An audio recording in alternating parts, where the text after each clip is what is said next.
Aya posted a question about IQ recently that really struck home.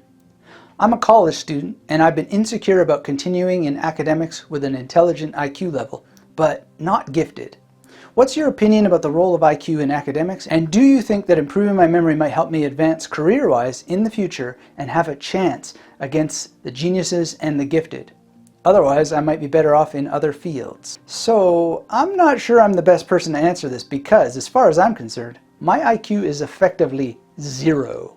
Now that answer might shock you, but bear with me, because I feel that Aya is operating under several misconceptions about the nature of intelligence, what it means to be gifted, and in my research, every so-called genius I've come across, at least the ones worth listening to, completely dismiss the notion of genius. For one thing, there's zero evidence for free will, and if you got your eyes wide open, the present moment is the gift. Pay attention to the present, and you will always be gifted. But let me take you back in time and share the sordid history of how I came to prove that I have an IQ of 0. You see, every time I look at the IQ tests online, my first answer is, I don't have time to tick your goofy little boxes. And this attitude towards intelligence tests has been true my entire life. My first memory is from around grade 3. After testing all the kids for lice using chopsticks to comb through our hair, we were sat down to complete the CAT, or the Canadian Achievement Test. I found this process so tedious and boring, I simply amused myself by filling in all the circles without reading the questions, and sometimes I made interesting little patterns on the test page. And I did this every year, until I finally wound up in a special needs classroom with 5 other wacky kids who also couldn't obey the law of the land. Now I don't know what happened to them, but I turned out okay, didn't I? The story is a little bit more involved than I'm telling it, but I was basically a really disobedient kid, and as far as I can remember, each and every report card I received was garbage, a trend that lasted all the way up until I dropped out of high school in grade 12, less than a year shy of graduating. A pretty stupid thing to do, right? Maybe, maybe not. After all, while the teachers were punishing me for my poor behavior and telling me I had imagination deficit disorder, they were taking away the novels I used to sneakily read behind my math textbooks and putting me in front of a computer. So, it was in grade 4 that I learned to type, and soon I was producing my own stories. I built an entire criminal saga called Metal Mafia, a narrative world populated by all kinds of strange characters and criminals. And when I dropped out during high school, I read almost all of Collier's encyclopedia from beginning to end while publishing my own works and listening to Peter Zowski every morning on CBC Radio. I learned more in 6 months about how to have a publishing business and how to be a good citizen than from anything I'd learned from preschool to grade 12. And the only reason I went back to high school to graduate is because the mother of one of my best friends was a university professor. Her office was my dream future. She used to have a sign on her home door that said, "Do not disturb, I'm writing." And this was in a house filled with more books than I'd seen in most public libraries. And my friend's mom talked like she'd actually read them. And the only time I ever heard her get angry is when she found out I dropped out of high school. She told me that I was precisely the kind of guy who not only could become a professor like her, but should become one. And since living in a library and writing for a living was what I wanted to do, I listened. Now, it was embarrassing as all hell to go back to high school and then stay 1 extra semester to make up for the credits I missed. But I did it, and I figured out how to get myself to do it. And I think that's the definition of intelligence. Setting a goal and finding out how to complete it and not stopping until you do.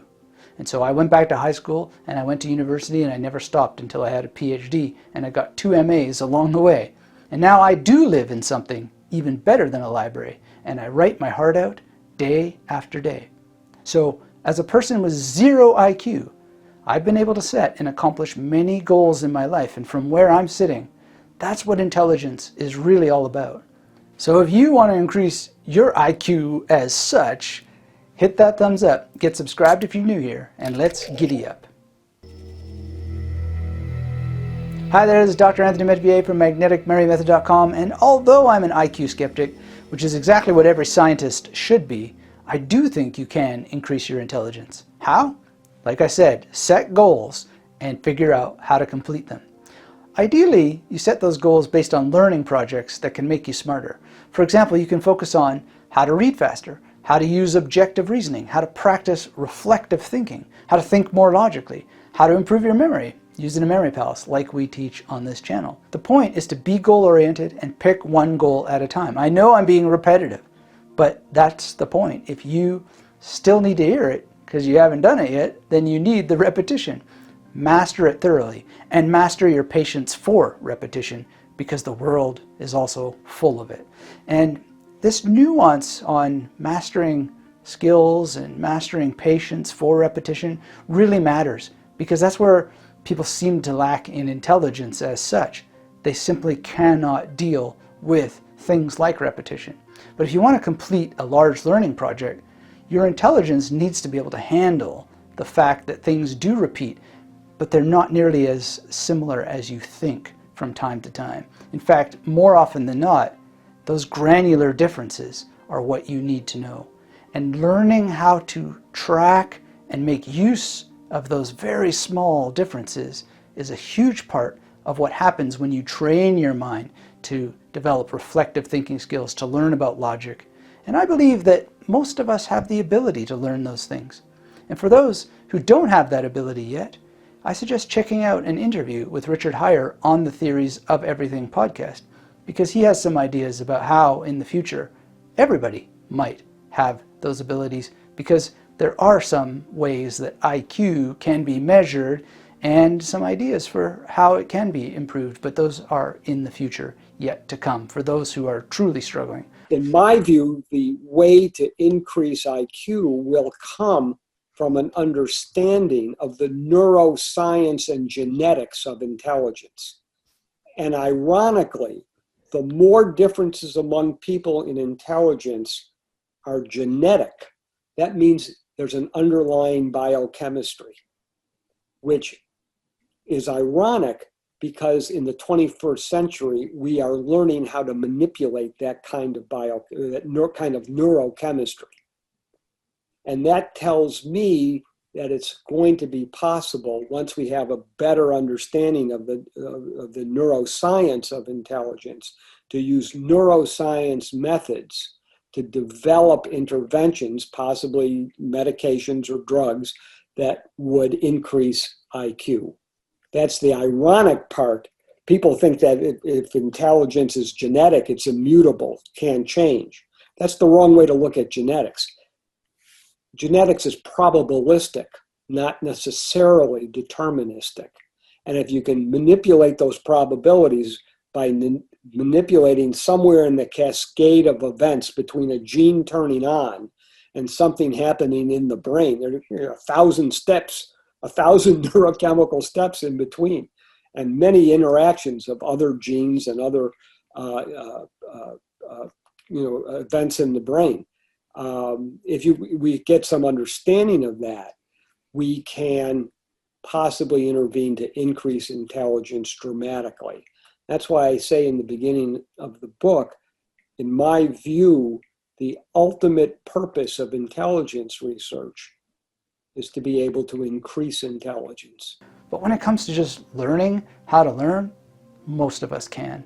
And you might be wondering, how can I learn to set goals? And why does setting goals and working to achieve goals that boost intelligence actually create the intelligence that I don't feel I have yet? Well, I think the easiest answer to look at this is to examine what happens to people who don't set goals. These are the people who want to shoot straight to the top. They want the Mensa membership without having to play the games and complete the puzzles. Or they want millions in sales commissions without learning how to make $1 first. And I'm sorry, but that's not intelligent. That's human vanity interfering with the smarts you need to succeed. So when you learn how to think clearly and look at your current situation and where you want to be and set goals and then have milestones towards that destination and be willing to be flexible, deal with repetition that comes up in life and things that are boring, then you're already on your way to being the intelligence you seek rather than making it a destination. So set goals based on where you think you are with your current intelligence and then let go of the outcome. This is the smartest thing to do, and I think everybody watching this right now is smart enough to get that and start to be able to do it. But if you're still struggling, one thing that I use, because I still struggle, is a very simple exercise. It's called the want versus need exercise. Now, as we've seen, I believe it is possible to increase your intelligence because I'm defining intelligence simply as the ability to set goals and complete them. So what we need to do is to really think about what it is that we need to do, not what we want to do, right? So on a sheet of paper, create two columns, the want column and the need column. And next, write out all the things that you want in life. For example, if you want to become a doctor, write that down under want. Then list what you need to do in order to achieve that goal. And be very realistic. Go for radical honesty. Don't hide from yourself the actual steps. You got to research medical schools. You have to maybe book an information interview with your doctor to ask about the career, to test, do you really want this career? Watch videos about the medical journey in the specific area of medicine you're interested in. Maybe take some qualifying example tests online, etc. Really test that that is the thing that you want to do, because there's going to be a lot of things that you need to do in order to make it real.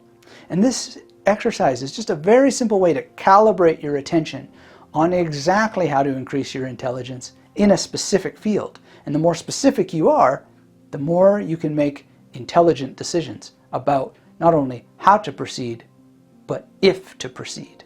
Now, beyond this, there are some quick wins for boosting intelligence, and these involve getting cardio exercise daily, meditating, learning a musical instrument, or creating new things.